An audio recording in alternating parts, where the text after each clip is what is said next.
This podcast was produced by OAR FM Dunedin with support from New Zealand On Air.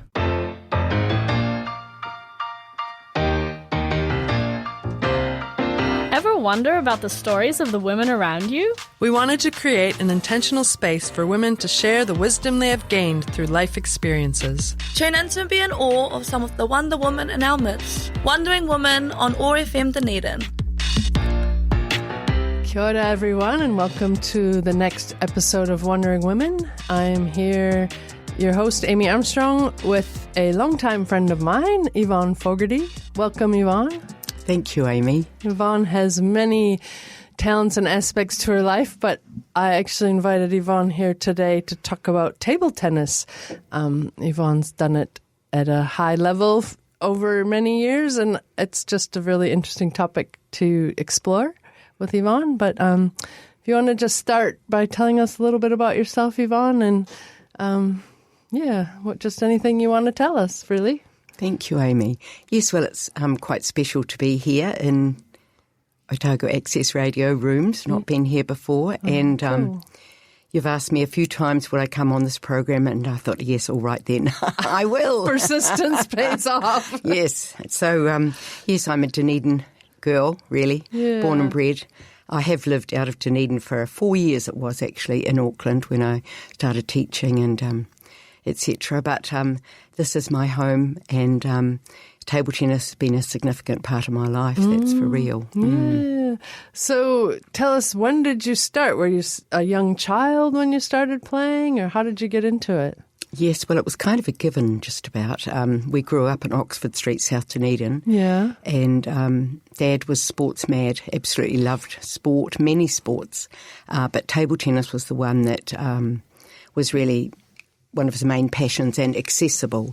Him and his brothers actually remodelled, if you like, the horse stables down the back of the house he was growing up in, and as a boy, or a young man, and or teenager, I guess, and built a table tennis, or put the table tennis table in the old shed there, and he used to play quite a bit. It was his sister actually who got him into it. Yeah, bought a net and bat. I think the story is that her first pay packet, Auntie Margaret, and she went on to become a New Zealand champion, 1939. Wow. And then Dad carried on, 1948, he won the men's singles. And then I was born in 1951. And when Dad's parents, his mother died, Mum and Dad ended up buying their home. I think the table tennis hall down the back was part of the reason. Really. Dad had easy access then. And, I was child number 3 of 9, and we all played. And I've said a few times, really, if you wanted to spend time with Dad alone, you played table tennis, you went down the back to where he was. Amazing. Yeah, and I loved it. So I love that story because it just such a simple start. A young girl who used her pocket money to just buy out, and then she goes on to become a champion. It's pretty special, isn't it? And I guess it's perhaps it's one of those. There's a book written that it's called Bounce by Matthew Said, who's been a English table tennis champion. He's also a journalist, I think. And I bought that book, curious about it, and he was curious about how come so many English players from this one particular club seem to become champions and do really well. And he did research on that. Maybe he's a psychologist. Yeah. He found a number of factors created that sort of reality of success. It wasn't just talent of the person. It was the easy access to the hall. Like, apparently the phys ed teacher at this high school spotted talent, and he loved table tennis. He geared the students to the club. They had access to, night and day, basically. So there was people to play with, good coaching, and opportunity, really. Yeah. And I kind of think that's perhaps what Dad and his brothers and sisters created with Auntie Margaret. Yeah. Because one year there was actually 5 of the Fogartys in the Otago team of 6. There was 3 women and 2 men, or was it the other way around? But yes, so they did that. And then we carried on. Yeah. That's awesome. So it's a real So the opportunity, sort of a number of factors come together, I think, to create success, I suppose. And accessible, you said right at the start. So it's not a sport you have to pay a lot of fees for or table time. I don't know. Do you just use the local club and... Well, I mean, for us, actually, we formed our own club called United. Dad did that, and we entered, actually, it was only one table in our room down the back, but, we entered the competition, had our own team, maybe 2 teams, I think was the most we ever had. And, table tennis has been a sport that actually is not... exclusive and expensive, really. You need to buy your bat, and the better you get, the more expensive the bat becomes, perhaps, or the more you change the rubber if you want it to be, at sort of its sharpest reality. But, I mean, for me, table tennis now is it's much different from when I learnt. Okay. And it's a lot more technical and specific, and the way young people learn now is... the skill set and the awareness of the physics around the ball and the spin and the bounce. Mine was more sort of intuitive. I just... well, I was coached by Dad, but I didn't really have that depth of understanding, I don't think, like many of the players do now and the coaches. Fascinating. I think a lot of sports are probably like that these days, but... that's a cool story. And so you yourself, like you went on to play, were you just... in your neighborhood club or at school, or how did it advance for you? Dad was also playing at that time when I was beginning, like when I was about 10 or 11. I remember Dad's best man was Franco Gorman, who lived in Timaru, and he was absolutely mad about table tennis. And so Dad, I'm one of 9. I don't think I said that, but anyway, we would go in our little car up to the... once a year or maybe twice up to the Catholic table tennis tournament in South Canterbury. Oh, wow. And we would all head off and play all day and then drive back. I used to have a wonderful memory of actually heading off in the dark in the car, like maybe 5 a.m. And off you'd go, and it was such an adventure. Yeah, it's wonderful. Yeah. All of you in the car? Well, not the 9. There never was quite 9 of us all at home. There's 20 years between of course. the oldest and youngest. But, so Dad had the way into how to play competition in Dunedin because, he'd played for years. And so we just played at home, and then we started to play. We played in the Mornington Club. We played in the Aotea Club, which was in Bayview Road, not far away. We just played locally and then started to play in tournaments probably when I was about, 10 or 11, played in some small tournaments. I've got one of those big old books. Dad worked at the railway and used to bring home the books of records that, of the comings and goings of goods. He worked in the goods shed, and it was obviously rubbish really, but I would paste over a blank sheet and started to record from the very first tournament I played in. Wow. Do you still have the book? Yeah, I've got it. It's a great big fat book with its cover split now. Yeah. Oh, gorgeous. Far too big. For the pages I stuck in. But, we just played locally, and then I think 1970. Actually, I do have a very early memory. I think it was 1956. Yeah, the New Zealand Champs was played in Dunedin in the old Army Hall there. What street was it in? And I remember going with Dad. He was playing, and I went on my own. It was very special. Wow. And we got picked up. We didn't have a car. Picked up in this big truck. And I remember watching that tournament. Interesting, isn't it? The drill hall it was, I think. 56, it's a memory. Yeah, I was about 5 or something. Yeah, I don't know why I was the lucky one to go, but I did. Special. Yeah. And then, we played in the local tournaments. 1964 was the first New Zealand Champs that we went to as a family. In Christchurch, Carl Stadium. They were a strong table tennis province, really, Canterbury, and had great facilities. We did have our own hall in Otago. Sadly, we no longer have it. It got sold, but it was in Kaikouravelli. So we spent lots of time in Kaikouravelli Road playing in that stadium. Yeah. Oh, wow. So you yourself went to the World Champs, is that right? I did. I was pretty lucky. Actually, it was 1964 and then it was Christchurch. 1965, the Nationals was in Wellington, and I was in the women's team, Otago women's team. I was quite young to be in that team, and I had a few okay wins. And then 1966, it was back in Christchurch, and they were picking a team to go to the World Champs that year. And I'd won the junior titles, basically, and they said there was room. That the New Zealand Association said we wanted to include a promising junior. And so that was the spot I was offered. Wow. But we had to raise them. Otago decided they couldn't afford the funds for 2 players because Brian Foster was already going from Otago.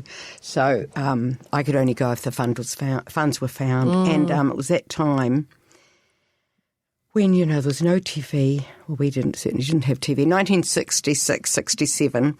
And Dunedin was amazing in the sense that Jim Crawford from the Mornington Club, June Megorian, who'd been a New Zealand champion, who was a friend, I guess, of Mum and Dad's dad, of course, and various others, formed a committee to raise the funds.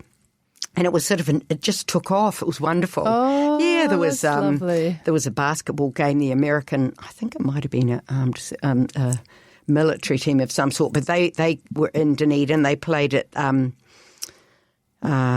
what's it called? The Caledonian there in Andersons Bay Road, Caledonia, and all the funds went to the cause to get me to the World Champs. Wow. Yeah, so anyway, the money was raised. So I certainly felt sort of a sense of responsibility. The ODT, there's lots of photos in the paper. Yeah. And people were interested and curious, I guess, a young person. Yeah. And honestly, it was an amazing trip. The World Champs was in Stockholm. It was actually going to be in Melbourne, but I forget what happened. So much to my joy, I'd never actually been...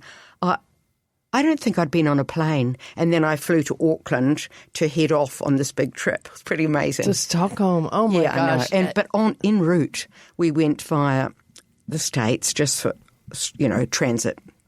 Basically, then arrived in Glasgow, played in the Scottish Open tournaments, played games all the way through England, different matches, and then eventually, got to Stockholm. So the trip was probably about a good 8 weeks. It was huge. That is huge. And you were how old? 15, yes. Oh my gosh, what an amazing opportunity. Yeah, it was incredible. In fact, it did trigger my love of travel. I think maybe I had that personality anyway, I'm not sure. Well, the two came together at this point. They did. And just the delight in other cultures, I should have, I can't remember how many countries were represented at that World Champs. It was pretty special, And then, I did play. I played a few matches at that World Champs, but I did play in a number of matches on the journey there and back, and in Hong Kong on the way home. I remember it was a round the world trip. Yeah, and then the next trip I went on was 1971. That was to Nagoya. In Japan, of course. And that year they introduced table tennis Commonwealth Champs. So not, multi-sport, just table tennis. And so we went to Singapore as well in the New Zealand team. Wow. Yeah. And so in 71 you were in Japan? Yeah, Singapore and Japan, Okay. And you weren't a junior anymore? Well, that's right. And we did very well in the Commonwealths in Singapore, actually, the New Zealand team. We had excellent team. Nettie Trail was a very good player. And we got the silver medal, actually, behind England, which was brilliant. Oh, wow. Yeah, like Singapore and Hong Kong and India and Nigeria and Australia. There was a number of teams. It was a good effort. And cool to meet different people from different cultures as well. Oh, it was incredible. Yeah, I know. And then we went on to Nagoya, and that was... There was another incredible experience in a different way, because that was when they now call it ping pong diplomacy, but China hadn't played for a number of years in international. They'd withdrawn with Chairman Mao, and all that was going on in China. Yeah. And it was decided to try and find a way to get China back involved, playing again, but keeping the distance to a certain extent, but to link in with the Americans. And then kind of like the doors opened and a number of teams, including New Zealand, were invited to visit China, which was pretty special. Yeah. We eventually went in 1974 with the New Zealand team on the way to the Asian Champs in Yokohama. To China. You went to China? Yeah, we did. Yeah, for 3 weeks tour. Wow. Yeah. So you've really been all over the world with your table tennis. Well, it's been incredible, really. Yeah. I mean, also we went in 75 to India, to Calcutta, to the World Champs. Oh, I didn't know that. Wow. Yes, and in 73, just a New Zealand women's team went to Sarajevo. We played. Yeah. And on the way we went to Cardiff and played in the Commonwealths again. So there was a whole package of opportunity I had for over about 8 years, really. Wow. It was incredible. And you say the team, you won the silver. So are there individual and team events and then it's cumulative points or wins? Yes, well, there's teams and individuals. So it was the team in Singapore and individually, I can't quite remember. I didn't do great, but we did not bad in some of the doubles. Maybe Nettie Trail did. I can't quite remember the details of that. None of us got, but the teams, we got the medal. That was the medal. And Fantastic. then in the Asian Champs in Yokohama, our team also got a bronze medal, which was even better because Korea, China, Japan, some of those Malaysia, very good playing. Yeah. Yes, we got a bronze. That was brilliant. Yeah. And, little old New Zealand. I know. Always is punched above its weight. But those are the teams. And the individuals, differently, but probably my peak individually was in Cardiff when I actually got a bronze medal in that Commonwealth Champs. Wow. Yeah, it was pretty special. That's incredible. Yeah, I just kept playing and having these very tight matches. Best of 5 games there were, and they would be 2-2, and then there'd be the final one. I remember, I beat the top girl from Ireland and Scotland and various. And then in the semis, there was myself and the 3 English players who were always really a cut above in the Commonwealth. Yeah. They usually dominated it. Yeah. But Anyway. That is special. And was it just, do you think you were, I mean, obviously there is talent involved, but determination and support, or what was your winning combo?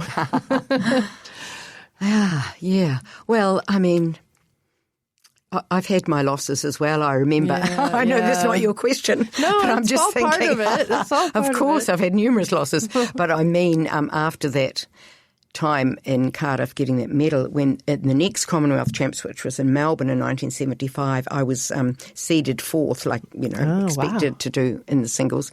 And it was the only time that Dad came to a tournament overseas. And I just bombed out. I just completely froze. It was hopeless. It was terrible. Was it the pressure or your dad it was the being pressure. there? I think it was a large number of New Zealanders there. Yeah. And my intense desire to do well. Yeah. And I just could not deliver on that occasion. I remember Dad was very gracious and never mind, but I was so upset. But then I went on actually and we played in Calcutta and I played well. It was just that situation and so much to learn, and I think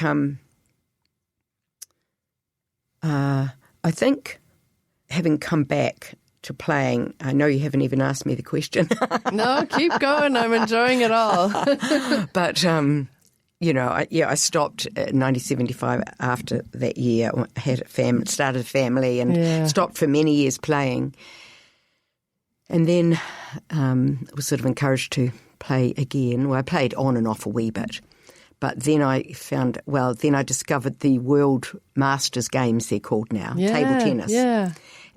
But coming back to that is really quite a challenge, and I realise why not so many people do. Not many players who've been to the top, if you like, top level, continue because it's very humbling. You can't really do what you used to do. Your body has its limitations. And I decided, there was a guy I'd heard about, sports psychologist Gary Hermanson. I had a couple of sessions, just, online sessions with him about how to cope with this, this pressure that I'm putting on myself. Yeah. Not so much other people anymore. They know you're older and whatever. I'm 75 this year, Wow. and still playing. Yeah, I'm looking forward to what's coming up in June. But and then one day I was amazed listening to this. I'm always curious about sports psychology and how to do that, how to create how to peak at the right time, how to get into I hear the words now, it's interesting language, isn't it? People talk about white noise or how to silence the chatter in your own head, get into the flow. There was this guy, Dr. Siri Evans is his name, and he was being interviewed on radio. He's coached the All Blacks, etc., sports psychologist. Oh. And I remember thinking, he sounds quite interesting. And then the person was interviewing him and asking him, now, tell me about your background, your family. How did you get into all this?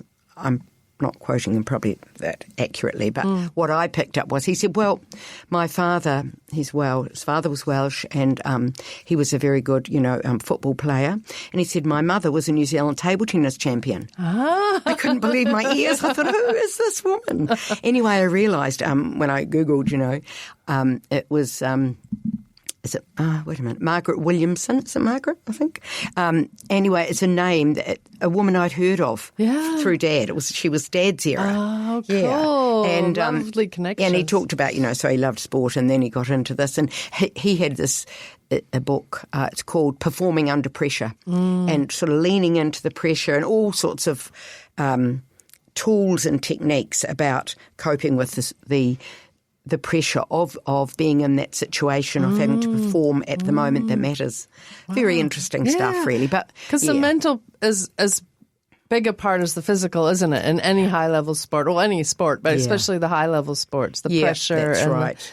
And reading the moment, like being able to sort of, as they say, get in the flow of having the technique and the skills, and then trusting you've got them and you're going to be able to utilise them in whatever, because table tennis is very fast. Yeah, very fast. You've got to make numerous decisions quickly. Split second, yeah. Yeah, I know. Wow. And I mean, of course, the Olympics are on right now, and all the stories are coming out about, people have quit and come back, and they've chose joy over it. But all of that has a lot of work behind it, doesn't it? It does, yes. But let's go so quickly. I'm loving this conversation, but we only have a few minutes left. But I wanted really? I know, it goes so fast. I wanted to talk to you about June. So you're still playing. You're 75 this year, and where are you off to in June? Well, this World Masters Games, and it's in Korea. Wow. So we're flying to Seoul. I'm going with one sister and one brother. 3 of us are going. Are they playing as well? Yes, we're all playing. Fantastic. I'm in the over 75 for the first time.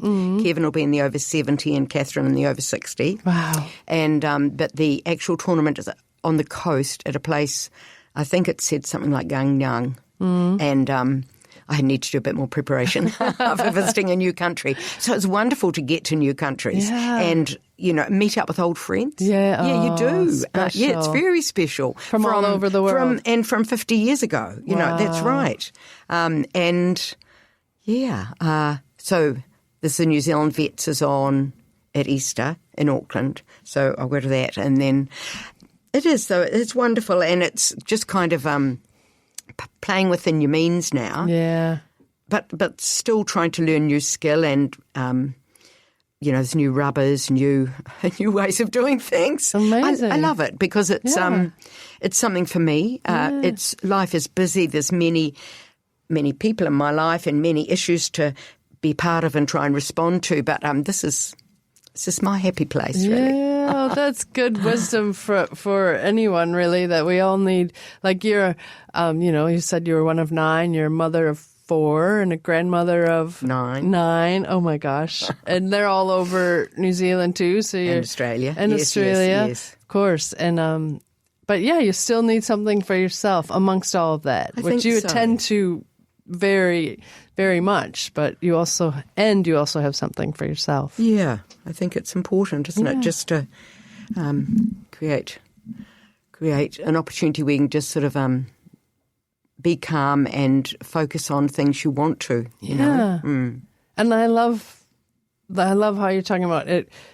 You're constantly learning, and of course within your own framework, your own means and abilities, as we all age and that changes, but you're still learning, you're still being active, both mind and body.